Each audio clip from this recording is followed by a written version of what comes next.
Seja muito bem-vindo ao Jardins de Celá. Estou muito feliz em te receber aqui hoje em mais uma edição, em mais um programa, mais uma gravação.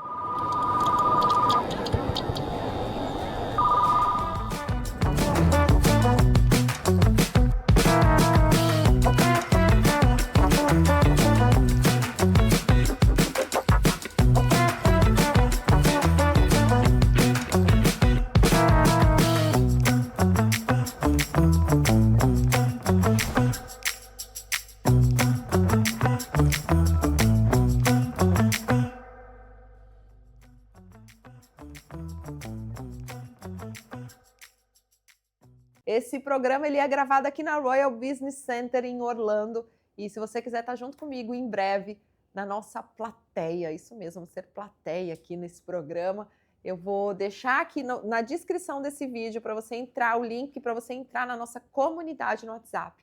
Lá eu divulgo com antecedência quais vão ser as datas para você estar aqui junto comigo.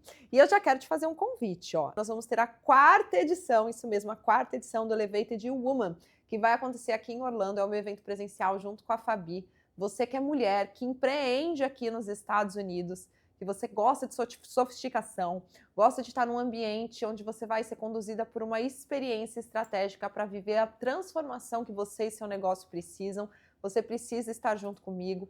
O tema dessa edição é governança, então eu tenho certeza que a gente vai compartilhar um pouco da nossa jornada, dos nossos resultados, das nossas estratégias. Não é um evento de palestra, é um evento, é uma imersão para que você saia de lá com uma transformação, com decisões tomadas para que você tenha uma vida diferente a partir de então, tá bom? Eu estou te esperando, as vagas são limitadas. Se você quer estar junto comigo nesse dia, deixa aqui nos comentários, minha equipe vai te chamar e eu tenho certeza que vai ser muito especial. Já aproveita, já curte esse vídeo, já compartilha com as suas amigas, já deixa aqui nos comentários como está sendo para você a experiência de ter esse seu momento de selar, o seu momento de contemplação, que eu fico muito feliz de ler cada comentário seu, isso me motiva a vir para cá e trazer mais temas diferentes para a gente compartilhar, tá bom?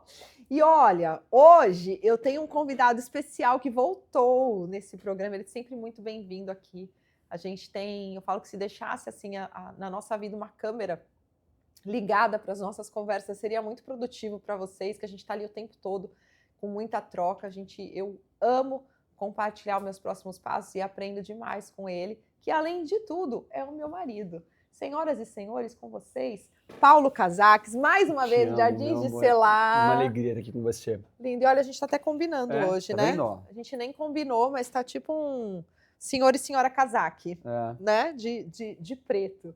E aí você sabe que você veio aqui, né? A gente já teve uma troca super legal falando sobre casamento. Se você ainda não assistiu esse vídeo, procura aqui na minha playlist. Assiste junto com seu marido, com a sua esposa. A gente teve uma troca muito legal falando sobre isso. E aí o Paulo veio para cá e eu falei assim, o que será que a gente fala, né? Tem tantas possibilidades, né, de temas, mas a sua mente é uma das mentes mais brilhantes, amor, que eu já conheci, assim. Hoje, cada vez que eu te escuto falando, você tem até um podcast com esse nome, algo que não é óbvio.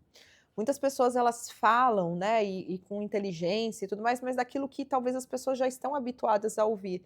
E toda vez que eu falo com você, você traz, assim, às vezes eu vou apontar um ponto, o Paulo traz algo assim que eu falo, meu, da onde surgiu isso, né? Tipo, da onde trouxe essa ideia? De onde veio? E é admirável, assim, amor, eu te admiro demais a forma como você traz uma oxigenação, traz uma nova ideia, constrói uma visão, constrói um objetivo. E eu fiquei pensando, como que eu faço com que as pessoas, os nossos espectadores, consigam ter acesso, né, a um pouquinho da sua mente? Porque hoje eu vejo que você faz isso com muita excelência para aquela minoria que te acessa, né? Porque eu sei que, óbvio, né, os mentorados, os colaboradores, os sócios, eles estão ali, ainda é a minoria perto de tantas pessoas, né, que nos escutam hoje. E eu vejo que você vem fazendo isso com muito transbordo no Isso Não É Óbvio, né, no seu podcast, que você ainda não assistiu. Como é que tá o arroba? Isso Não É Óbvio no YouTube. No YouTube. Exato. Eu me procuro na minha página pessoal, paulo.casaks, e lá eu posto o link para as pessoas poderem assistir. Tem episódio novo de sexta-feira. Toda sexta-feira, episódios novos, então vão lá para vocês terem um pouquinho mais de acesso da mente do Paulo. E eu fiquei pensando, né, o que eu traria para esse tema e eu separei algumas perguntas. Vamos lá. Tá preparado? Tô preparadaço. Fala, nasci pronto, né, gente? Essa Não, mente você é extremamente inteligente. uma facilidade, Perguntas né, para responder. sábias, respostas simples. É. Então vamos lá. E aí eu separei aqui algumas perguntas para te fazer que eu acredito que pensando como se a gente fosse ter uma mentoria aqui para essas pessoas Tá bom. que estão nos assistindo. E nada melhor do que a gente aprender através da sua experiência de vida, né? Quando a gente para, o meu pai é uma pessoa que eu gosto muito da mente dele, sempre foi uma grande inspiração também. Um homem generoso. É maravilhoso, né? É. E hoje eu vejo assim o quanto eu ainda dou mais valor nas coisas que ele fala, o quanto eu quero parar para ouvir, né? E para isso a gente tem que aprender a fazer perguntas, né? Então eu pedi uma ajuda aqui para a gente criar uma pergunta sobre liderança, sobre mentalidade e vou contar com você, tá? Primeiro, você é uma pessoa que toma muitas decisões. Uhum. O que você faz para tomar essas decisões? Como que você toma uma decisão hoje, por exemplo, no mundo dos negócios, nas empresas? Como que você se organiza para tomar essa decisão? Acho que o primeiro ponto que a gente precisa pensar para tomar uma decisão é como está o seu movimento de curto, médio e longo prazo. Acho que esse aqui é um ponto de atenção que a maioria das pessoas elas não tem o seu tempo distribuído em curto, médio e longo prazo. A maioria ou está trabalhando no curto prazo, ou tem projetos incríveis de longo prazo, e aí não tem nada para sustentar até chegar no longo prazo. Quando eu entendo muito bem o meu curto prazo, que é o dinheiro da sobrevivência, o longo prazo, que são as sementes, valuation, resultados, pessoas que você precisa investir e desenvolver no longo prazo, e médio prazo é a distribuição entre a escala e a verticalização, a minha tomada de decisão ela precisa interferir num desses três tempos. Então, quando eu tenho claro para onde eu estou indo, a tomada de decisão fica mais fácil, do que eu não quero e do que eu quero. E parte dessas respostas, que as pessoas não sabem por onde começar, quando você analisa o comportamento de grandes empresários, de investidores, ela está no passado e não no futuro.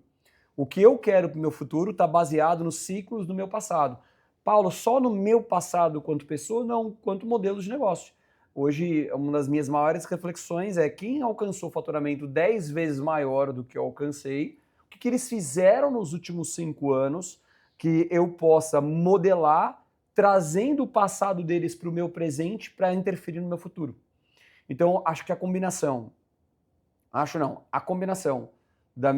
para onde eu estou, no meu curto, no médio e longo prazo, baseado em quem já chegou onde eu quero chegar, baseado no que eles fizeram nos últimos 5 anos, esse passado com curto, médio e longo prazo pode ser uma alquimia muito boa para a sua tomada de decisão. Que legal. E você acredita que com essa evolução que a gente tem visto, né, de inteligência artificial, né, tomando o emprego de outras pessoas, com a tecnologia, você acredita que as pessoas vão empreender cada vez mais? As pessoas precisam empreender. É a natureza. Até quando você está dentro de uma empresa, eu tenho ali 17 anos trabalhando para outras empresas e eu nunca me senti funcionário de ninguém. Isso é muito Você legal. lembra do case da Crawford, do papel no chão? Você lembra desse case? Vou compartilhar para quem está aqui nos assistindo. Uma vez, quando eu estava na Crawford, uma loja de terno, uma marca muito legal no Brasil. Acho que existe ainda, né? Existe, uma marca consolidada, camisas, uma marca de moda masculina do grupo do Valdac, muito legal. Uma vez eu vi um papel cair no chão e as pessoas passavam por aquele papel e ninguém pegava. E naquela hora eu parei e pensei, se eu fosse dono disso aqui, eu pegaria? Foi um pensamento que veio na minha mente. E naquela hora eu percebi que eu estava mais tempo dentro da loja do que dentro da minha própria casa, junto com você, que a gente já estava noivo, está prestes a casar. E naquele momento eu falei, pegaria. Então eu preciso agir como se eu fosse o dono. Porque eu passo mais tempo aqui do que em qualquer outro lugar. E eu comecei a agir como dono para tudo que eu pude fazer ali dentro. E aquilo me trouxe uma autoridade que inclusive me conectou com a Montblanc. Então eu fui lá e recolhi aquele papel e me movimentei em todas as direções nesse sentido. Então eu creio que quem está trabalhando para uma outra empresa é uma excelente oportunidade, é a oportunidade mais barata de empreender, porque você pode errar, testar com um dinheiro que não é seu, com uma estrutura que não é sua, com uma equipe que não é sua. Então, se a pessoa estiver trabalhando dentro de uma empresa e ela começar a pensar e a empreender dentro daquela empresa, é a melhor escola. Quando eu contrato uma pessoa, hoje, você sabe muito bem disso, eu jogo as pessoas dentro de um Zoom, explico quem eu era, onde eu estou e para onde eu estou indo, E como eu espero que elas se desenvolvam lá dentro daquela empresa? Eu falo para elas que eu estou pagando para elas estudarem dentro da nossa empresa. Que eu não estou contratando elas para uma vaga de emprego, eu estou pagando para elas estudarem dentro da empresa. Se elas não enxergarem com esses óculos, elas vão perder muito sobre isso. Então, quando a gente para e olha o mercado ele vem ramificando. Ele vem parando de ser genérico e ele vem sendo cada vez mais ultra nichado. E tudo que tem ultra nicho vai passar a ter um valor cada vez maior. E a inteligência artificial, ela vem como complementação para que esse alcance ultra nichado seja mais eficiente.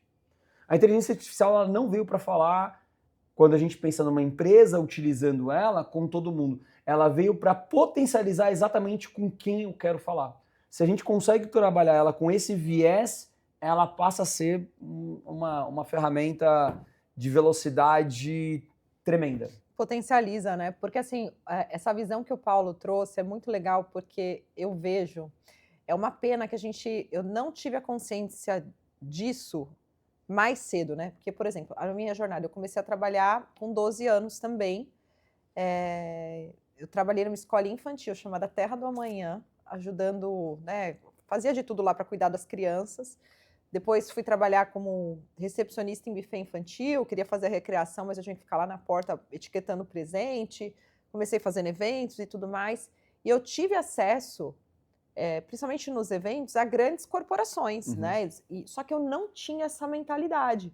Eu estava tão focada em ganhar meu dinheiro e ir embora, que eu fechei muitas portas. Hoje eu tenho essa consciência, eu falo, meu Deus, olha onde eu estava, olha o lugar que eu estava, eu podia ter aprendido, eu podia ter visto mais, eu podia ter participado mais, eu não precisava só estar ali achando que eu estava trabalhando para os outros, fazendo a minha parte, indo, correndo para minha casa, para fugir, né? Porque muita gente trabalha e não vê a hora de dar o horário, eu falo, é a minha fuga.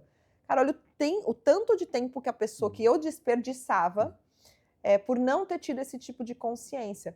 E hoje, o que é maravilhoso é que o Paulo, né, ele está dando um exemplo que ele fala isso para as pessoas. Nós falamos dentro da empresa que elas têm essa oportunidade. Tanto que nós vimos, né, dentro da companhia, pessoas intraempreendendo e pessoas saindo do nosso grupo para montar suas próprias empresas. E a gente tem cases e histórias maravilhosas, inclusive de pessoas que se tornaram sócios.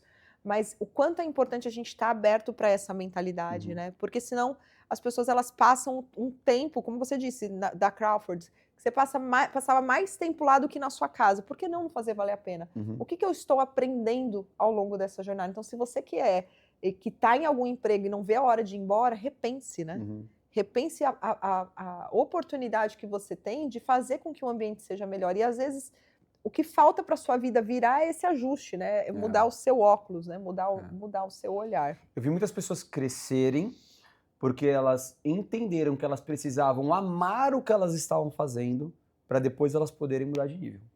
Não tem como você acessar o seu próximo nível enquanto você não amar aquilo que está sobre as suas mãos. A gente normalmente admira frutos que não estão sobre as nossas mãos, a gente dá pouco valor, a gente pensa que a gente só vai fazer quando as coisas forem exatamente do nosso jeito, e a verdade é que as condições perfeitas, exatamente, né? Ele chega, mas não exatamente do jeito que a gente espera, e a pessoa continua arrastando aquela potência que ela deveria colocar. Então, você estar presente, amando o que está fazendo, é a melhor forma de você prosperar. E amor, quantos sócios você tem hoje? 32. 32. Eu quero quebrar uma crença aqui, que eu tenho certeza que tem várias pessoas que estão nos assistindo que ouviram assim alguém falando: sócio não, sócio é muito ruim, já tive sociedade e não deu certo. Eu tenho certeza que tem alguém que nos está assistindo hoje que tem uma mentalidade como essa, e aí quando a gente escuta a sua história com mais de 30 sócios, a pessoa ela já fala, peraí, bugou alguma coisa aqui, né? Que o Paulo viu na sociedade que essa pessoa, talvez com essa crença limitante, ainda não esteja enxergando? Por que você tem sócios? Eu vou botar um tempero aqui nessa conversa e colocar Adoro, aqui polêmico, gente, polêmico. Que o meu objetivo hoje, como você sabe, é chegar até dezembro de 2028 com 100 empresas. E para estar com 100 empresas, eu devo estar até lá provavelmente com em torno de 150 sócios. Então isso mostra 3 coisas. Primeiro, que eu gosto de pessoas.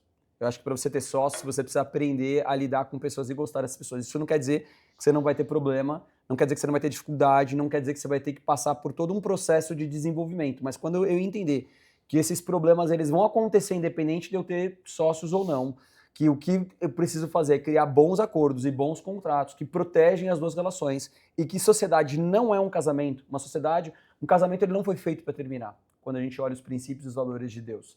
Agora, uma sociedade ela pode terminar. A gente caminhou junto durante um tempo, a gente se potencializou durante um tempo, a gente trocou durante um tempo, aquela relação não tem mais frutos, ela foi vendida ou ela encerrou o ciclo dela, tá tudo bem cada um ir pro seu lado, aquela relação terminou. O problema é que as pessoas paternalizam e elas tratam o sócio como se elas quisessem ser tratadas igual. E a gente tem que separar essa relação. Então, primeiro, eu gosto de pessoas. Segundo, eu busco talentos em áreas em que eu não quero passar lá todo aquele desenvolvimento que aquela pessoa passou.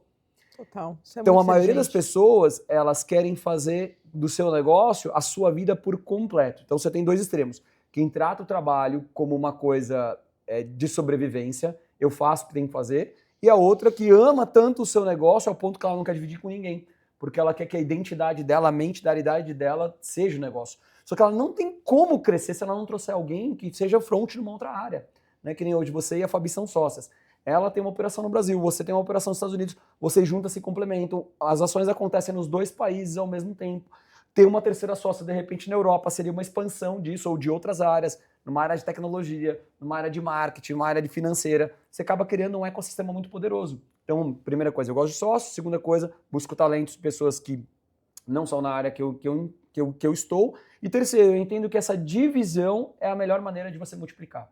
Quando você divide com outras pessoas aquilo que você está fazendo, independente da carga que você coloca, aquela outra pessoa junto com você vão gerar frutos que você sozinho não alcançaria. Quando a gente olha isso de uma esfera ainda mais alta, pare e pense comigo todas as grandes empresas do mundo. Tá. Essas grandes empresas do mundo, elas têm um quadro societário gigante, normalmente acima de 10 sócios, grandes empresas. Elas têm um board de conselho e diretoria que passam acima de 20 pessoas, elas estão dentro de uma estrutura onde uma média de 30 grandes mentes brilhantes entre homens e mulheres estão fortalecendo aquele ecossistema. E esse negócio, quando ele chega num nível de maturidade, como por exemplo uma Amazon da vida, ela tem uma série de divisões. Né? A Amazon tem plano de saúde, a Amazon tem nuvem de hospedagem, de tecnologia, tem logística, tem suas marcas próprias. Quando você pensa em toda a extensão da Amazon, são uma média de múltiplas empresas lá dentro, não faço nem ideia quantas empresas estão lá dentro, que são lideradas por grupos de pessoas. Que se fosse um único dono com uma única mentalidade, certamente ela não chegaria aonde ela chegou. É óbvio que tem um CEO, tem alguém no front dessa operação, e que não necessariamente precisa ser o próprio founder. Com o tempo, esse founder ele passa a bola de CEO para alguém que está com uma mente mais moderna, com um campo de visão que ele não está, até por isso que pessoas precisam se multiplicar, que sozinho num negócio de pequeno e médio porte jamais cresceria nessa velocidade. Então, a escolha que quem está aqui nos ouvindo é: você quer caminhar sozinho? Tá tudo bem. Aquilo que você poderia ir junto em 2, 3 anos, você vai alcançar em 10 ou 15 anos. Uhum. Se você tem esse tempo para desperdiçar, vá em frente. Se você quer acelerar, tenha sócios. E sabe o que é muito engraçado? É que as pessoas assim, tá bom, vou ter sócio, eu vou chamar o vizinho, o primo, o amigo. Aí mora o problema. Eu tenho certeza que deve ter alguém que está nos assistindo que fala, a sociedade não deu certo, mas chamou o primo. E aí não chamou pelas qualidades, pela qualificação, ou pelo que pudesse contribuir com o seu trabalho. Chama porque o amigo era legal. Chama amigo, vamos fazer alguma coisa junto, não é? E aí, isso também não dá certo. Né? Quando a gente está falando de uma sociedade, é justamente somar ali, né, o dom, o talento, potencializar uma área que talvez você não domine para a gente conseguir crescer mais junto, chegar muito mais longe. Mas muita gente ainda tem essa visão da sociedade, não, eu tive que chamar, e aí depois é aquele velho discurso, né? Você não contrata alguém que você nunca poderia demitir, né? Porque senão aí você está arrumando realmente um problema de longo prazo, né? Então muita gente acho que erra na escolha do sócio, aí realmente vai ter uma experiência traumática, mas não porque a pessoa deixou de fazer, talvez você colocou a expectativa na pessoa errada para o seu negócio, né? Então isso a gente tem que levar em consideração na hora de pensar numa sociedade, né? A gente tem que se inspirar, amor, nas startups. As startups, elas normalmente já nascem com uma média de 4 sócios, cada um tem uma função específica, ela já nasce com contratos, ela já busca valuation, ou seja, quanto vale a empresa, ela já busca com mentalidade de escala, de nova economia, de solução focada no consumidor, ao contrário de uma empresa comum. A empresa comum nasce com o homem ou com a mulher, com algo que a pessoa gosta, com algo que ela quer. e ela cria uma solução para aquilo que ela acredita que seja uma solução. Ou seja, ela não tem o cliente no centro como o foco do cliente, não no cliente, como o Seth Godin fala. Ela não entende qual é o melhor caminho para acessar essa pessoa, ela não entende como essa pessoa quer ser atendida, quais são os canais que ela frequenta, o ambiente, como ela vai gerar a identificação, e ela não pensa em outras pessoas como parte complementar. Ela pensa, pô, eu vou ter um sócio porque eu quero ter alguém que eu gosto. Não, o sócio não é alguém que você precisa gostar. Só tem que ser alguém com os mesmos princípios e valores que o seu. E o grande segredo é ter bons acordos e contrato feito antes de qualquer movimentação. Boa. A preparação define os resultados. A gente, muitas vezes, por exemplo, teve um mentorado meu, que a gente está se tornando sócio, na área de pet em Nova York. Eles faturam $1,5 milhão passeando com pet em Manhattan. Uau. 10 anos de operação, e eles tiveram um problema agora com funcionários. E o que você acredita? Eles perderam $150 mil de faturamento. No Uau. $1,5 milhão é um faturamento alto de perda, né? Estamos falando 10%, porque o funcionário levou os clientes embora. Na verdade, eles não perderam $150 mil. Eles pagaram $150 mil para entender o que não fazer. Por quê? Porque esse funcionário, eles não colocaram um contrato, não criaram um processo de proteção com os próprios clientes, não criaram uma rotatividade, deixaram criar o costume direto daquele funcionário com aquele cliente. Então foi uma série de micro problemas que chegaram na densidade do problema. Hoje a gente está criando um processo de reversão, a gente já conseguiu reverter 30% desse problema, porque a gente escreveu carta à mão, contou a cultura da empresa, tudo que a gente edificou aquela pessoa que fazia parte da equipe, que não era justo ela fazer aquela relação, que a gente queria redobrar o cuidado e atendimento com aquele cliente, e aí a gente conseguiu recuperar alguns clientes. Então, existe um processo de reversão sem ser impactado emocionalmente.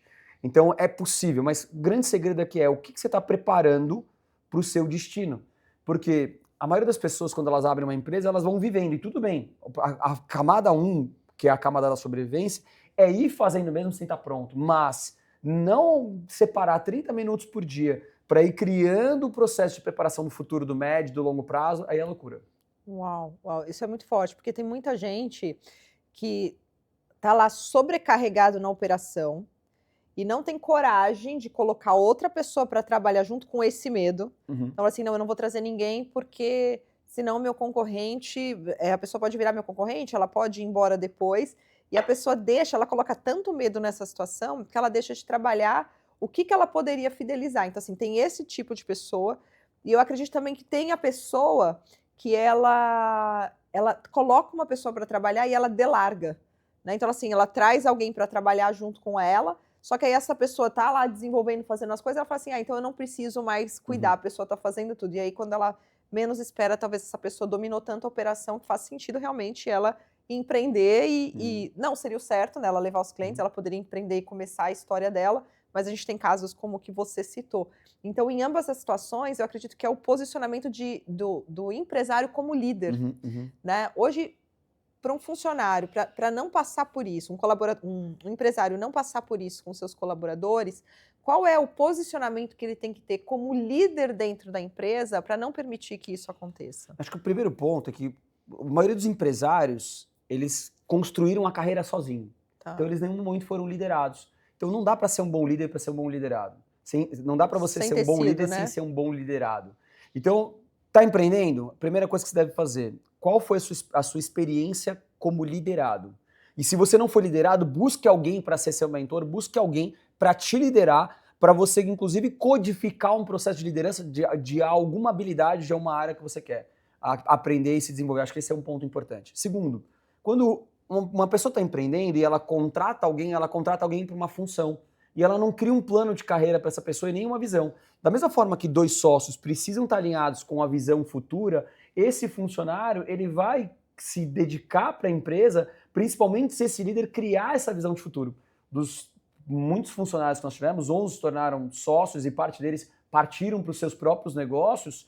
Por quê? Porque a gente tinha uma visão de futuro. A gente fazia um brainstorm semanal com esses funcionários, a gente alimentava a visão ampla deles, fazia eles se movimentarem de forma proativa em trazer novas ideias para a mesa, a gente era favorável à curva de teste, ou seja, errar não era o problema, a falta de tentativa de novas ideias e movimentos, que sempre foi o nosso problema. que foi o que sustentou a nossa empresa em 15 anos, o tempo todo testando novas coisas, novos movimentos. Então, essa questão tanto societária quanto de empresário e funcionário, prestador de serviço, ela, na verdade, é uma coisa só, relação entre pessoas. Ela, na verdade, ela tem um outro contrato na mesa, mas ela deveria ser a mesma relação.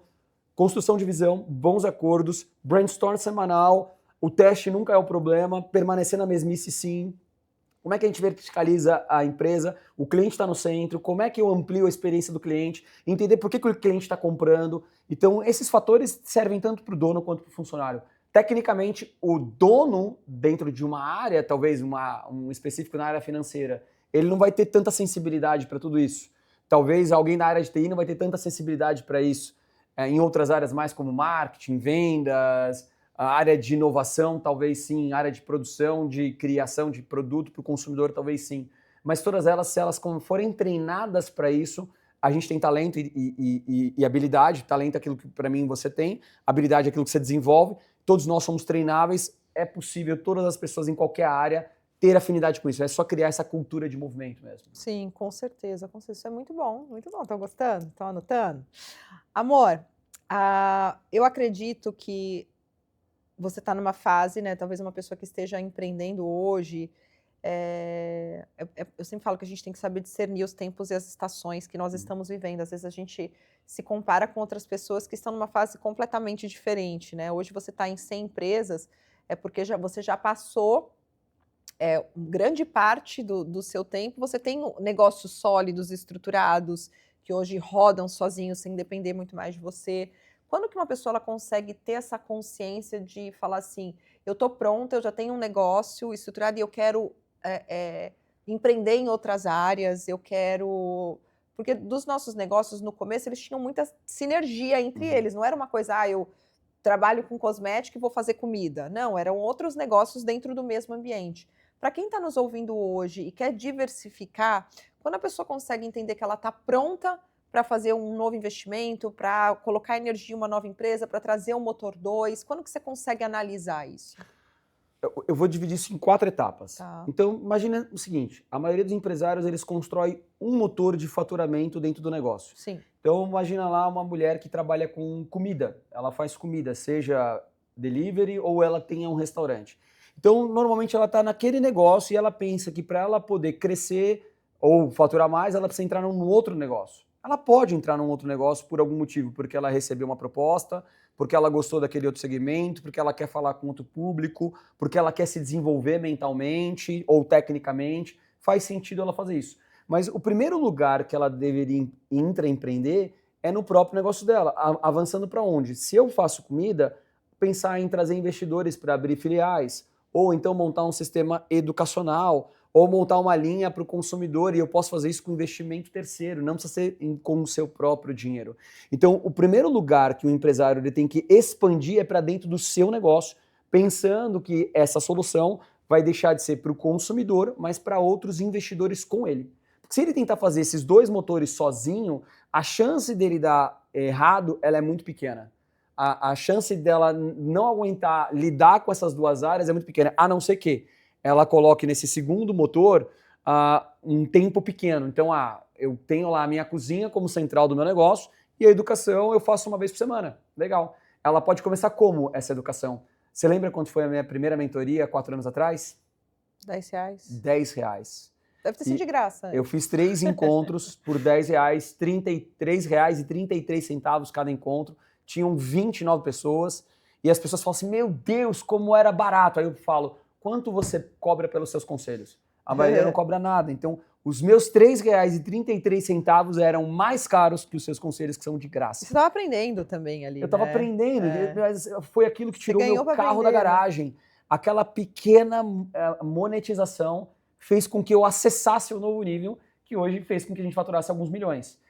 Então, eu preciso que você que está aqui nos ouvindo entenda que o seu primeiro movimento ele não tem a ver, o seu segundo movimento dentro do que você faz, não tem a ver com a quantidade de dinheiro que você vai faturar, mas com o acesso que você vai começar a criar dos resultados que você vai gerar. A inteligência artificial, que eu venho investindo há 10 meses, a gente faturou recentemente o nosso primeiro contrato, que tem que ter um primeiro contrato, Esse primeiro contrato foi de $99 por mês durante 12 meses. Que demais. Isso gera... Todo mundo tem um dia 1, né? O primeiro cliente, a primeira venda, o primeiro dinheiro no caixa. A gente investiu mais que 100 mil e estamos faturando agora os primeiros $99 por mês. Mas foi uma celebração porque a ideia se tornou real, ela se tornou física, materializada. Então, o primeiro lugar que o empresário tem que empreender é para dentro do seu próprio negócio. E ele não tem que fazer sozinho, ele tem que trazer alguém para entrar de sócio com ele e poder escalar. E tem várias maneiras de entrar. Com vesting, que não necessariamente precisa ser dinheiro, pode ser um resultado futuro. Aí a gente teria que falar com mais profundidade sobre vesting. Ou então abrir espaço para um franqueado, para um licenciado, ou para um sócio com capital financeiro, ou um sócio realmente imediato, numa área onde ele já tem uma comunidade de pessoas. Imagina uma mulher que tem uma loja de roupa e essa mulher ela tem uma comunidade. E ela queira fazer um cardápio nutricional. São duas empresas diferentes, se tornando uma só, uma terceira empresa, na verdade, construindo uma terceira empresa, multiplicando o resultado. Aí faz sentido. É um novo negócio, onde a empresa de roupa continua sendo a empresa de roupa, a empresa de comida continua sendo uma empresa de comida, mas essa empresa nutricional, que ensina a receita, que melhora a qualidade de vida dessa mulher, essas duas empresas jogam energia, cada uma com seu conhecimento, uma com as pessoas, a outra com conhecimento, as juntas fazem a entrega e isso pode ser a expansão dos negócios. E em terceiro caso, seria realmente investir num novo negócio, que não necessariamente investir precisa ser dinheiro. Só a sua mente, seu conhecimento, ou as pessoas que você conhece, é uma maneira de investir, coisa que as pessoas também não enxergam. Isso se você estivesse começando hoje sem nada, sem essa experiência. Fala assim, eu quero começar um negócio novo, por onde eu começaria? Eu não começaria com uma empresa física, eu não seria uma loja, eu não seria um restaurante, eu não seria um pet shop. Você já começa negativo, né? Com tanto de despesa. Exatamente, que você tem. eu não construiria um produto físico, apesar da gente ter produto e crescido em produto hoje, com a mente que eu tenho hoje. Passaram 15 anos, né, de quando a gente começou. Por isso que eu trocaria todo o dinheiro que a gente alcançou, que não foi pouco, ao longo desses 15 anos, para voltar a 15 anos atrás com a mente que eu tenho hoje. Eu olho quando eu pergunto para as pessoas quais são os seus sonhos. A maioria delas falam, ter um carro, ter $1 milhão na conta, fazer uma viagem. Você vê que são coisas para aquela pessoa usufruir, mas ela não está na lista de sonho. Ela não coloca assim, na lista número 1 do meu sonho é chegar no final de 2026 e não conseguir me reconhecer. A sua primeira escala de prioridade dos seus sonhos tem que ser o seu desenvolvimento, a sua mente. Quem você precisa se tornar para acessar aquilo que você já deveria estar vivendo. Eu confio muito nessa correlação. Então, pensando aqui no seu desenvolvimento do seu próximo passo, quais são as habilidades complementares que me levariam para mais perto de uma prosperidade que eu ainda não acessei? Puxa, falar melhor para mim é uma característica importante, então eu coloco isso na minha escala de prioridade. Vender é uma habilidade que eu não tenho força, então eu vou buscar alguém que vende e vou me desenvolver para essa área de habilidade de vendas. Eu creio que isso seriam camadas importantes para os próximos passos. Muito bom. E aí, gostaram, gente? Eu adorei. Gostaram? Vamos a gente fazer um combinado com o Paulo aqui. O que você acha de você voltar mês que vem, de novo, e a gente abre aqui perguntas que você gostaria de fazer para o Paulo, perguntas para o seu negócio. Como que você acredita que, através da mentalidade dele, com todo esse conhecimento, quantos anos de jornada são 30 profissional? anos. 30 anos vendendo. 30 anos vendendo, mas mais do que isso. Eu acho que quando a gente tem a oportunidade de se tornar mentor, que o mentor é uma servidão, é um transbordo, a gente aprende muito também com o negócio dos outros, né? Então, e eu sei que você está nessa fase com esses empresários que é grandioso. Então, queria deixar aqui essa oportunidade para você que está nos assistindo. No mês que vem o Paulo volta. Então, eu quero que você deixe nos comentários, que você envie para a gente. A gente vai abrir uma caixinha no Instagram. Perguntas que você gostaria que ele respondesse sobre o seu negócio, sobre a sua oportunidade. Essa é a sua oportunidade de fazer a diferença. A gente sempre fala, né, que as respostas que você não tem, muitas vezes elas estão nas perguntas que você não faz. Então, pensa uma pergunta aí bem estratégica para o Paulo responder. Combinado? Combinado. Posso contar com você? Lógico, meu amor. Obrigada, meu amor. Uma alegria Amei. Quer deixar um recado final para todo mundo? Deus te levanta de todos os seus fracassos, mas jamais das suas desculpas. Amém. Fiquem com Deus. Deus abençoe e te vejo no próximo episódio de Jardim de Selar. Tchau.